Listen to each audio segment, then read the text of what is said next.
Wait a minute. Stay calm. Relax, everybody. We know there's an imitator out there copying us. We know they've copied our name. They have a similar icon for their YouTube channel. We know. Stay calm, everybody. It's okay. Just remember, if it ain't as it scary, it ain't shit. Your boys, Justin and Gage, are back with another haunted attraction review in the 2025 season. Tonight's victim is the Haunted Voyage in Mishikat, run by Garrett, Zima, and crew. Tonight, we're jumping into general and scare scores. We're jumping into personal points. And at the end, we're doing most valuable actors. But before that, remember to follow us on the socials. Facebook and Instagram, Is It Scary Wisconsin. Check out the merch. It's in the link below in the description. Is It Scary Wisconsin. Old school designs tonight, ladies and gentlemen. Let's get into it. General scores. Is there a website? Does it have up-to-date information? Yes, 1 of 1 point. Is there a clearly labeled parking lot and parking available? Yes, 1 of 1 point. The attendants are awesome. They got us right where we needed to go. Is there a clearly labeled ticket booth that presents prices? Yes, and Grandma did a fantastic job taking care of us. That was quite wonderful. Are there clear queue lines? Yes, 2 of 2 points. Are rules listed before the first attraction? Yes, 1 of 1 point. Music and audio appropriate? Yes, 2 of 2 points. Did actors stay in character throughout the attraction? Yes, 2 of 2 points. Was the haunt fully well staffed? Yes, 3 of 3 points. Was there clear directions soon after the hunt was over? Yes, 2 of 2 points. I never found myself going, where the hell do I go next? I always knew right where to go. Was lighting appropriate? Yeah, 2 of 2 points. The lighting at Haunted Voyage is absolutely stellar. Were there unusual scents? Yes and no, 1 of 2 points. Did you catch another group? No, 2 of 2 points. Was the scenery quality? Yes, 2 of 2 points. Did the haunt maintain immersion? Yes and no, 1 of 2 points. We were kind of stopped by an attendant like halfway through the show. It's just, look, you're walking along this path, you're walking along this trail, you're going and boom, all of a sudden you just come to a dead stop with some attendant guy and it's like, okay, like I get it. We want to make sure everybody gets the show. It's more of a pacing issue than anything, and it just broke the immersion. Was there a walking path safe and well maintained? Yes, 2 of 2 points. Was it appropriately priced? Yes, 1 of 1 point. Did it have good atmosphere? Yes and no, 1 of 2 points. Again, with the whole breaking of the immersion and stuff, that kind of screwed that up for me too. Did you see personal items? No, it was good. Everything was right where it should be. 2 of 2 points. Was it well organized? Yes, 2 of 2 points. Was staff helpful in doing their job? Yes, Grandma slipped us a couple tickets under the table, so 2 of 2 points there. Was the haunt a complete attraction? Yes, 2 of 2 points. And were advertised characters present? Did you see what you expected to see, or did they show you stuff that got you excited for the haunt and then blue ball you when you show up? No, everything I expected to see was there. 2 out of 2 points. Grand totals 37 out of 40 points for general. Gage, let's move on to scares. Did actors attempt to scare you? Yes, 2 of 2 points. Were masks and costumes good quality? Yes, 1 of 1 point. Did props seem real? Yes, 1 of 1 point. They were shockingly good. They really were. Were the actors in positions to enhance the scares? Yes, 2 of 2 points. Was there a variety of characters and creatures in the site unless stated otherwise? Yes, 2 of 2 points. Was there 2 scares in a scene? Yes, 2 of 2 points. Was there 3 scares in a scene? No. We didn't really come across a point where we came across 3 scares. Actually, Justin, let me call an audible here. If I can recollect at the end, wasn't there 3? Yep. Never mind. Totally sorry about that, guys. Didn't mean to give Garrett a little heart attack there. I'm taking those 2 points. We're putting it in the bank, baby. All right, so yes, out of the three, there was 3 scares in a scene. Did an actor scare you from below the waist? This one I did take up points off for. I didn't experience that. However, there was a scare from above the shoulders. I did give him 2 points for that. Yep. Did an actor use a variety of scare tactics? Yes, 3 of 3 points. Actors, by the way, not just one singular actor. Was there a go-home scare in the last room? Yes, there was. 2 of 2 points. Was the same old scary this year, or did they change some things up? I gave them 3 out of 3 points. Yep.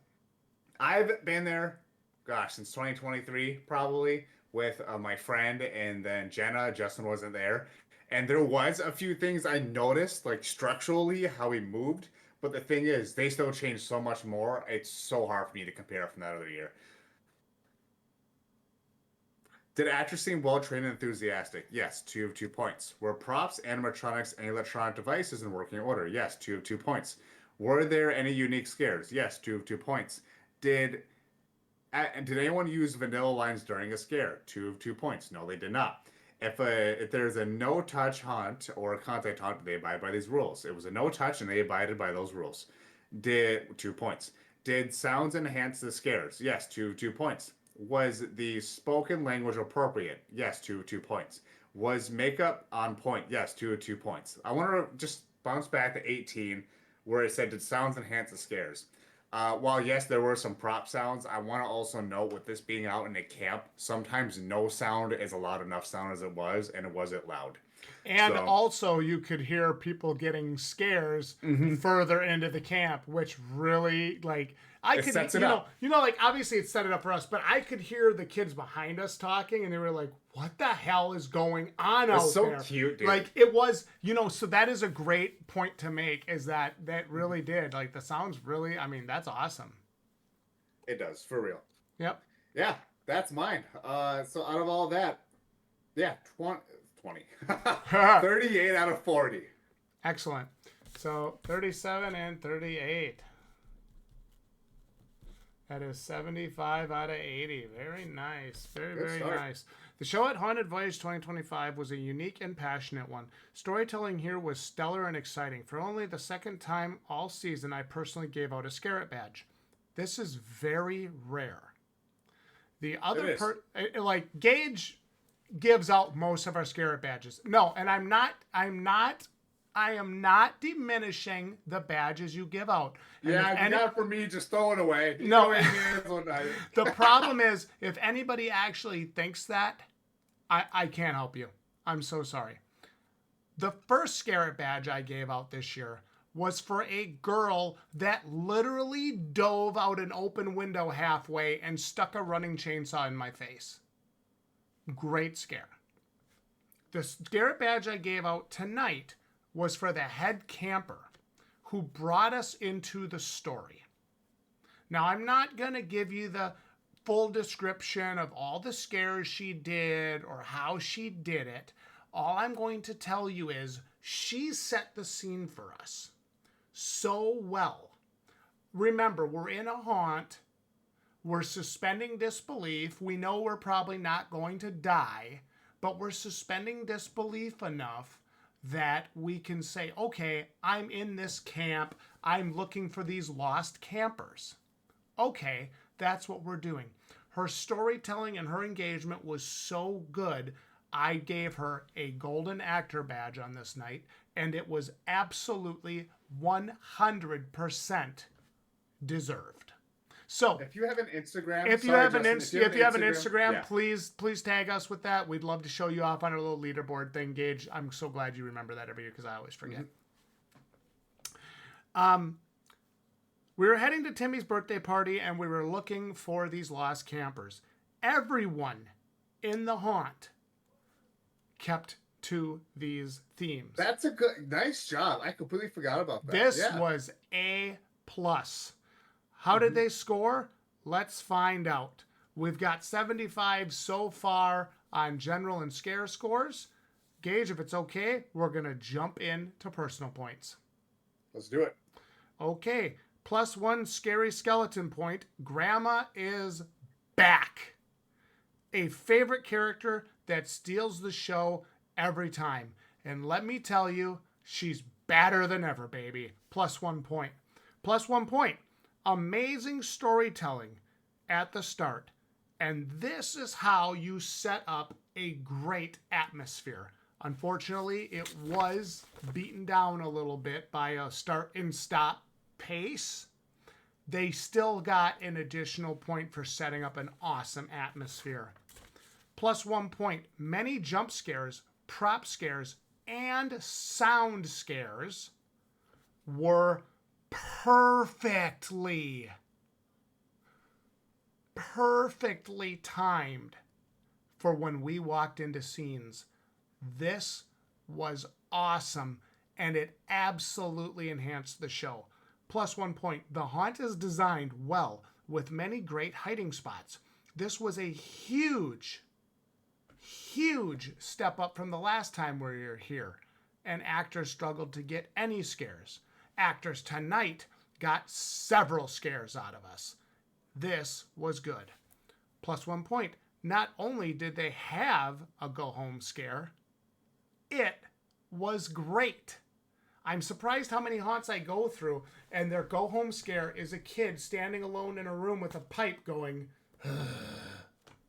that is not a go home scare. Haunted Voyage has an awesome go home scare. I liked it a lot. 5 additional points from me, putting them at 80 points.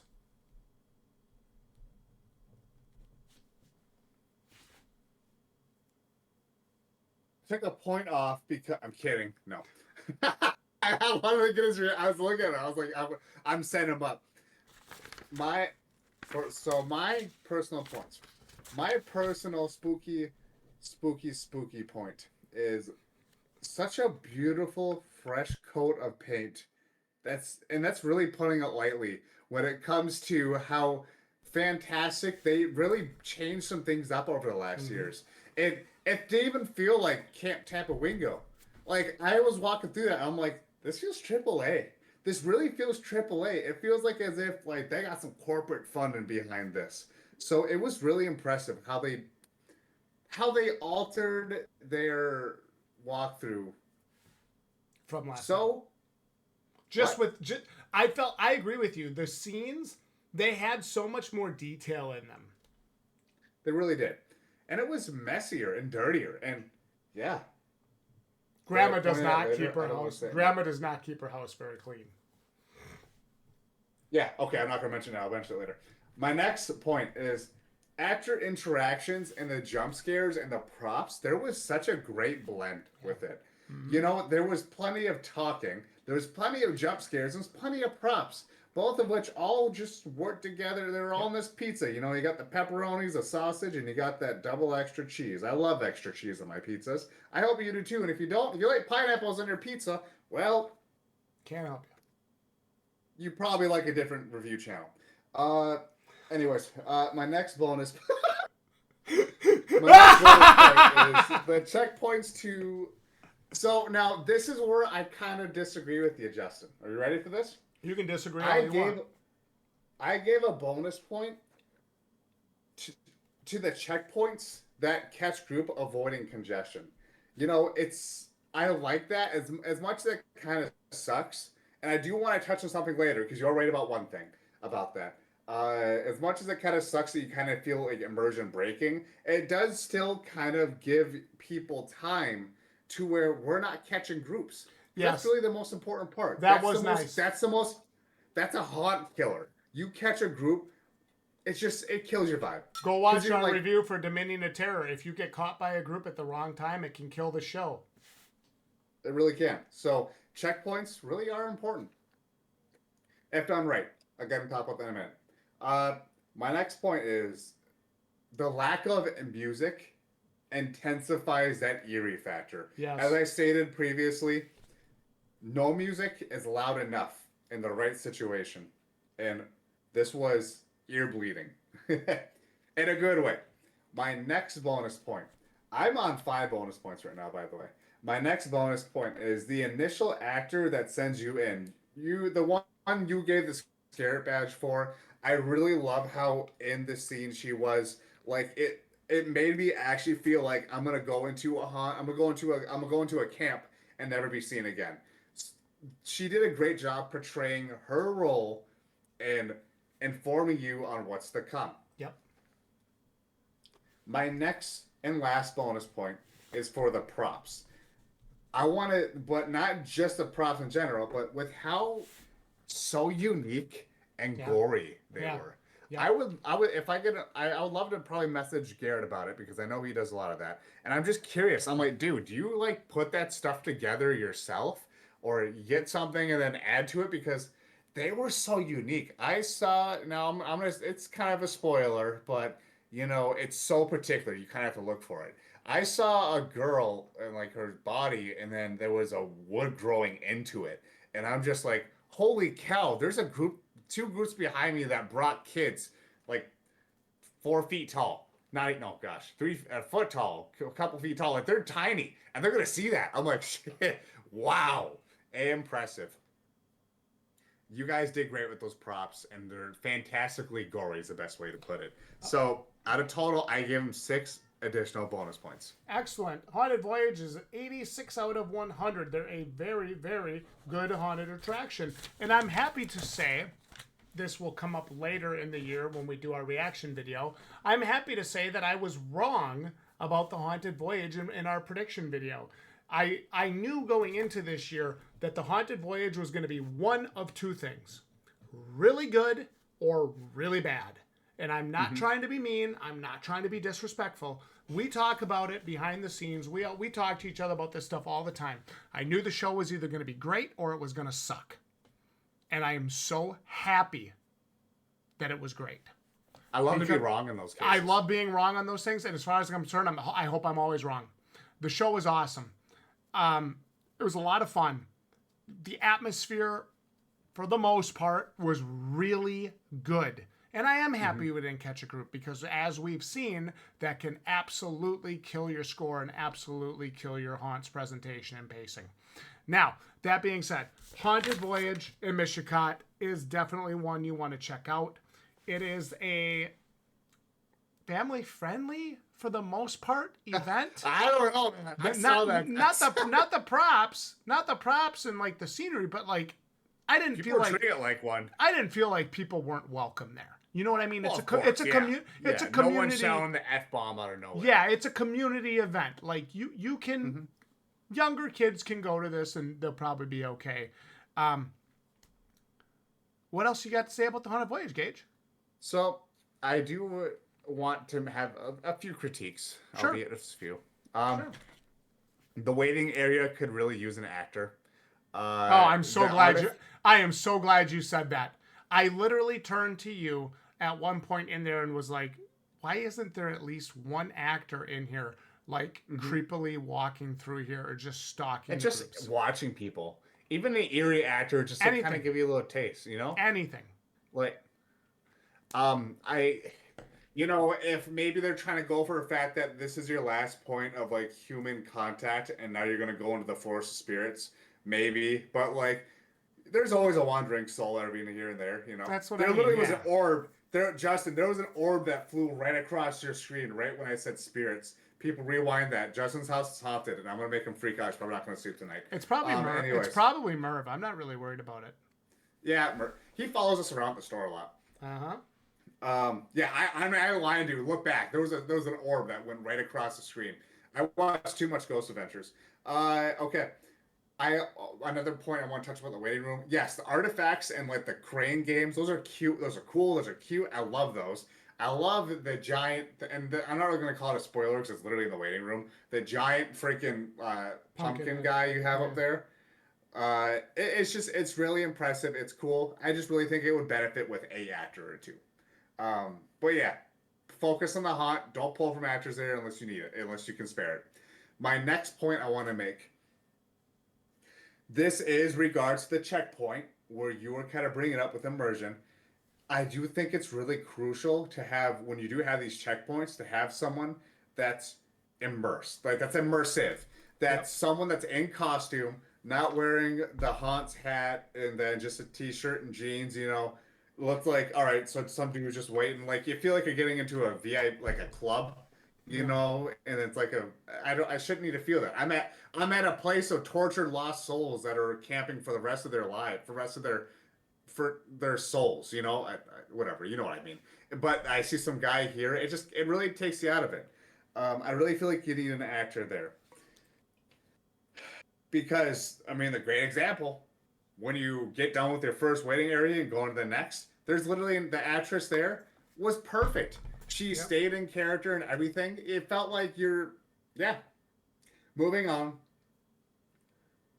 It's really just, as I stated earlier about how there's no below the waist scare. I would like to see something like that. Maybe an animatronic. I know your guys' thing is raccoons. Can we have like a little raccoon jump out, like, or something? It doesn't have to be by the feet. Obviously, you don't want a tripping hazard or kicking. You don't want to kick it. That's don't break it. But something a little around your like hips or wherever. Just something like a hole that you see like raccoon hands go, something like that. That would literally get you those 2 points. And that would what? Are they at an 86? Yeah. That put him at an 88. It takes you from good to great. Takes you from good to great. So I just feel like something like that would be a cute little addition, and it also sticks with that whole raccoon theme y'all were going for quite a while, and it's still such a cute theme. Who could hate raccoons, trash pandas? Yeah, that's me. I'm ready to move on to MVAs if you are. Yeah, MVA, a head camper in the first room telling the story. You got the Scarlet badge and you get my MVA. Absolutely incredible. I loved it, and I feel like it was the heart of the show. My MVA's got to be the grandma. Grandma at the end there. I really wish we were leading that group and then I had the two people in front of us. They're awesome, by the way. I like them. But it's funny because we told them, like, I'm scared of haunts, dude. I need y'all to lead. We're terrified. We can't handle this stuff. And they're like, you went to two, because we told them we went to like literally two other haunts before us. Like, you went to two other haunts and you're scared of this? I'm like, yeah, we're terrified. But what I'm trying to get at is, I really wish I could have like had grandma face to face with me and have those interactions, because she just seemed she's grandma. It's just it seemed so fun to work with and talk with and just shoot the crap with. It sounded fun. So grandma had to get my MVA. Excellent. Yeah. Haunted Voyage scores at 86 out of 100. They're a really good haunt. And honestly, if you guys are in the area or you guys haven't been there before, I actually highly recommend it. I think the show is really stellar. At the end of the day, it's an 86 out of 100. It's a haunt I recommend. It's a haunt we really like. And I'm really happy to see them kind of getting back on pace with having a story and actors really sticking to it, and really everybody staying in theme. It was really good. And Gage, I think do you have anything you want to say to bring us out? Okay, bring us out. Go ahead. Camp Tapawingo is a beautifully put together haunt with daunting campers ready to make your camping trip indefinite. Take the drive out to the camp and find out why the attendees call it Camp Forever. Nice. And at the end of the day, there is one thing that the viewers come to our channel to find out. Is it scary, Wisconsin?